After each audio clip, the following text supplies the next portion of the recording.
সারা জীবন নিজের কাছে রাখো। কথা দাও, কথা দাও, এটা হারাইবা না।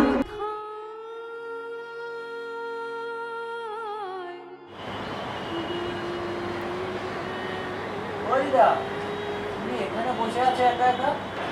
কত খুঁজছি তোমাকে।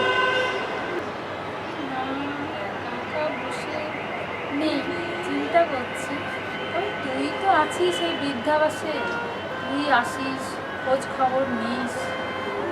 চা খেয়েছো? দাঁড়াও নিয়ে আসছি।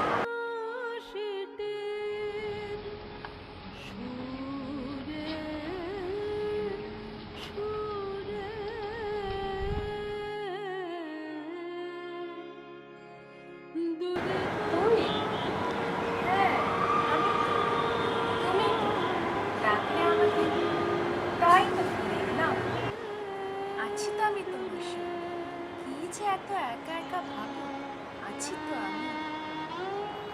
হ্যাঁ, তোকে নিয়েই তো বেঁচে আছি। অতীতটাই আমার সব, তুই তো আমার সব।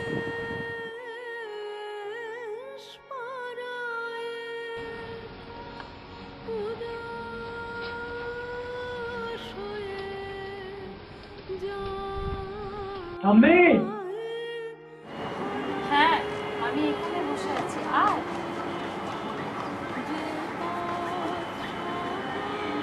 কি ব্যাপার, জড়ি তোলো, শরীর খারাপ নাকি? শরীর খারাপ না, একটা বিশেষ দরকারি তোকে দেখেছি। মিস করছো আমাকে? হ্যাঁ, মিস তো করি, কিন্তু একটা বিশেষ দরকারে তোকে ডেকেছি। বাবা আসেনি এবার? হ্যাঁ, এসেছিল, ওই 8 ঘন্টা 40 মিনিটের জন্য। তোকে একটা বিশেষ কারণে আমি ডেকেছি, তোকে আমাকে একটা কথা দিতেই হবে। কথাটা কিন্তু তোকে দিতেই হবে।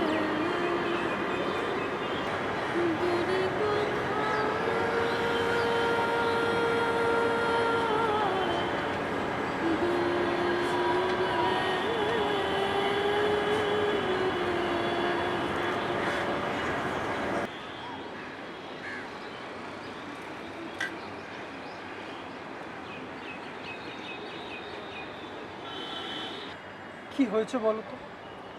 না রে, শরীরটা বিশেষ ভালো নয়। কি জানি আর কটা দিন আছি, বুঝতে পারছি তো, আমার ডাক এসে গেছে। কি যে বলো না তুমি। এই জন্যই বলছিলাম তোকে আমার একটা কাজ করতে হবে। মানে? এটাই আমার প্রেম, এটাকে আমি বাঁচিয়ে রেখেছি, এটাকে নিয়েই আমি চলে যেতে চাই। এটা এটা তো লকেট, কৃষ্ণ ঠাকুরের লকেট। মানে? এটা আমাকে আমিনও দিয়েছে। ঠিক বাংলাদেশে আমরা দুজনে দুজনকে খুব ভালোবাসতাম। অনেক যুদ্ধ, অনেক কিছু হয়ে গেছে, কিন্তু ভুলতে পারি না।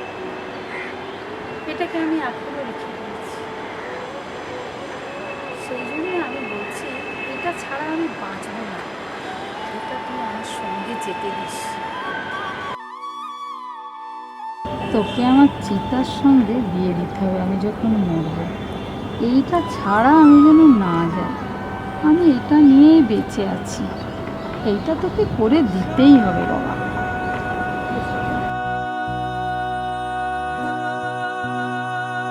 তোমার লগে আমার আর দেখা হইবা না। এই যুদ্ধ দাঙ্গা আমাকে এক লগে থাকতে দিল, তোমার এই লকেটটা দিল।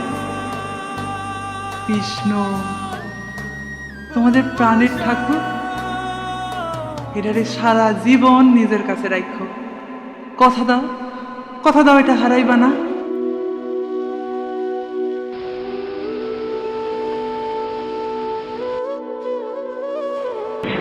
সেই 10 বছর বয়সে আমি তোমাকে আমি যে কথা দিয়েছি সেই কথা আমি আজও রেখেছি।